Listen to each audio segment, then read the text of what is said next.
नमस्कार दोस्तों। तो आज हम बात करेंगे जो कंट्रोवर्सी अभी हो रही है हमारे देश में रिलेटेड टू जो हमारा प्रेमानंद जी महाराज है। तो लास्ट में मैं अपने व्यूज़ दूंगा। पहले मैं ये बताऊंगा कि उनसे क्वेश्चन एक महिला ने पूछा था कि आजकल जो डिवोर्स रेट इंडिया में बढ़ रहे हैं उसका रीज़न क्या है, उसका सॉल्यूशन क्या है। कुछ इस तरह का क्वेश्चन था वो। तो महाराज जी ने बहुत सारी बातें कही है, सिर्फ इस छोटी सी बात को एक आगे लाकर प्रोजेक्ट किया गया है और ये प्रोजेक्ट करने की कोशिश की जा रही है कि जो ये बात कही गई है ये सिर्फ और सिर्फ महिलाओं के लिए या लड़कियों के लिए कही गई है। ऐसा बिल्कुल भी नहीं है। उन्होंने आजकल के संदर्भ में ये बात लड़कों और लड़कियों दोनों के लिए कही है। तो अब बात करते हैं कि क्या उन्होंने जो रीज़न दिया है वो सही है। हाँ, ये काफ़ी हद तक सही है, आज के टाइम में सही हो सकता है। और अगर मैं साइकोलॉजिकली भी हम इसकी बात करें तो ऐसा माना जाता है कि जब हम फर्स्ट टाइम किसी पेन से गुजरते हैं, मतलब जैसे कि किसी को खोने का पेन है, तो पहला रिलेशनशिप होता है, दूसरा होता है, तो ये माना गया है कि उसमें इंसान को पेन बहुत ज़्यादा होता है। इसीलिए ज़्यादातर जो लोग हैं वो सुसाइड वगैरह करते हैं। तो ज़्यादातर, एक्सेप्शन की बात मैं नहीं कर रहा हूँ, मैं मास की बात करूँगा, 90% लोग वो सुसाइड या कुछ ऐसा स्टेप फर्स्ट रिलेशनशिप या सेकंड में, इसमें काफ़ी इंटेंस होता है, एक दूसरे के लिए मरना या कुछ इस तरह का कर गुजर जाना। लेकिन जब आप मल्टीपल रिलेशनशिप में आ जाते हो तो you try to take it as a granted. मतलब आपको ये लगता है कि यार रिलेशनशिप बहुत इजीली मिल जाता है, कोई भी लड़की है बहुत इजीली आपको, अगर ये नहीं तो कोई और सही, कोई और नहीं तो कोई और सही। मतलब किसी इंसान को छोड़ना बहुत इजी लोग समझ रहे हैं आजकल।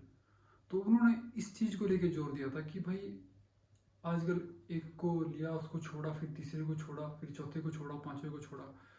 मतलब अगर किसी इंसान के एक ब्रेकअप हो सकता है, दो हो सकते हैं, लेकिन अगर मल्टीपल ब्रेकअप हो रहे हैं ना, तो इसका मतलब कुछ ना कुछ कमी उस इंसान के अंदर भी है। वो इंसान कहीं ना कहीं रॉन्ग डायरेक्शन में आगे जा रहा है। दूसरी बात ये है। और तीसरा जो उन्होंने ये बात कही कि ये बात कहीं ना कहीं सच है, मैं ये नहीं बोलता हूँ कि ये वाली बात 100% लोगों के ऊपर सच है, लेकिन ये कहीं ना कहीं ये बात भी बिल्कुल सच है कि कोई भी लड़का होगा या लड़की होगी, अगर वो मल्टीपल रिलेशनशिप का उसको एक बार हैबिट लग गई कि कोई बात नहीं, अगर ये अम, मतलब पसंद नहीं आया, एडजस्ट नहीं हो पाई, इसको छोड़ दिया, तो छोड़ने का ऑप्शन एक ईजी हो गया। इतना ईजी नहीं होना चाहिए। मतलब अगर हम दो लोग साथ में हैं, हमने मैरिज की है, तो मतलब ये इजी नहीं होना चाहिए कि यू गेट डिवोर्स्ड। ये बहुत ही इजी नहीं होना चाहिए। मतलब आपको पेन होना चाहिए कि नहीं, अगर मतलब होएंगे तो कुछ प्रॉब्लम आ जाएंगी। लेकिन आजकल ऐसा नहीं हो रहा है। मतलब लोग इस तरीके से डिवोर्स एक दूसरे को दे रहे हैं जैसे कि एक मजाक हो।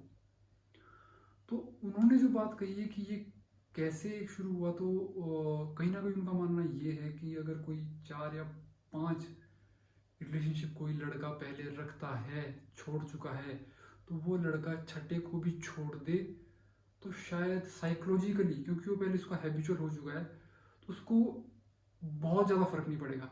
हाँ, फर्क पड़ेगा लेकिन उतना नहीं पड़ेगा, क्योंकि हो सकता है जिसने फर्स्ट टाइम उसका ब्रेकअप हुआ उसको बहुत ज़्यादा पेन हुआ हो, क्योंकि नेचुरल होता है ये।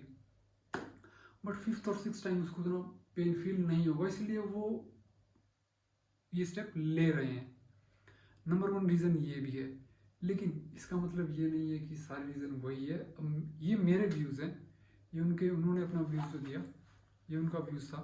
मेरा व्यूज़ ये है कि उनकी बात से मैं भी बिल्कुल सहमत हूँ, लेकिन इसमें एक चीज़ जो मैं ऐड करना चाहूँगा वो ये है कि इसके साथ साथ आजकल जो चीज़ें हैं वो ट्रांसफॉर्म बहुत तेज़ी से हो रही है। नंबर एक चीज़। नंबर दो चीज़ कि दो लोग अब सिमिलर कंडीशन में आ चुके हैं। अब लड़का और लड़की में कोई एक बहुत ज़्यादा एक जो खाई थी ना, वो लगभग लगभग अब ख़त्म होती जा रही है। तो अगर बीच में म्यूचुअल रिस्पेक्ट और अंडरस्टैंडिंग नहीं रहेगी ना, तो वो रिलेशनशिप ब्रेकअप हो जाएगा। दूसरी ये। तीसरी रीज़न यस इज़ फाइनेंस। कुछ लोग एक फाइनेंशियल सिचुएशन को एक कलेक्टिवली कि हमारे आगे एक टास्क आया, हम दोनों इसको मिलकर ख़त्म करें, की बजाय रिलेशनशिप को तोड़ना ज़्यादा इजी समझते हैं। क्योंकि अगर लड़ना नहीं लोग चाहते हैं, लोग नहीं चाहते कि हम अपनी प्रॉब्लम से लड़ें, हम साथ में आके इसको सॉल्व करें। लोग चाहते हैं कि नहीं यार, मैं क्यों इसके साथ वो करूँ ज़्यादा, मैं रिलेशनशिप को तोड़ देता हूँ। तो हाँ, उनकी जो बात है, उनकी बात भी सही है, लेकिन कुछ चीज़ें इसमें और ज़्यादा हैं जिसमें ऐड होनी चाहिए, जिसकी वजह से प्रॉब्लम आ रही है। हाँ, कुछ चीज़ों को हो सकता है उन्हें परमानंद जी महाराज जी को उतना आइडिया हो सकता है, वैसे तो बहुत ज्ञानी आदमी, उन्हें पता है, लेकिन मेजर जो उन्होंने कॉज डिफाइन किया है, मेजर कॉज वो भी एक रीज़न है। लेकिन इसके साथ साथ आज मॉडर्न सोसाइटी में बहुत से और रीज़न भी ऐड हो चुके हैं। तो यहीं पर इस वीडियो को ख़त्म करते हैं, मिलते हैं अगली वीडियो में। Thank you.